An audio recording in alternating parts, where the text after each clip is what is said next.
બોલો. આજે જે પીએનજી બે પાઇપલાઇનની અંદર જે ગેસ લીકેજના કારણે આગ લાગેલ છે જાલોદ રોડ ઉપર, એ આગ એટલા ધડાકાભેર આગ લાગી તે વખતે અમે અહીંયા ચોકડી ઉપર જ ઊભા હતા. એના કારણે અમે તાત્કાલિક ફાયર બ્રિગેડને જાણ કરેલ અને ફાયર બ્રિગેડની ગાડી 5 થી 7 મિનિટની અંદર ઘટના સ્થળે પહોંચેલ હતી. એના આગ કંટ્રોલ કરી અને તાત્કાલિક ફરી જાણવા મળ્યું કે ભાઈ આ આગ છે તે ગેસ પાઇપ લીકેજના કારણે આગ લાગેલ છે. શું નુકસાન થયું?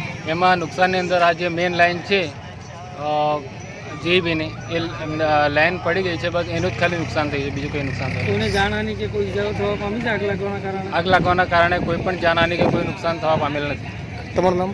મારું નામ છે વિજય મેડા. હા બોલો. 11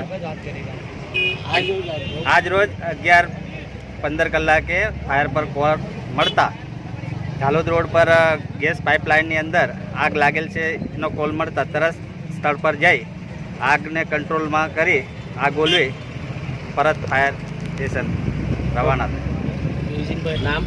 રાઠવા વીરસિંહભાઈ, ડ્રાઈવર શૈલેષભાઈ, અમારા ફાયરમેન આયુબભાઈ.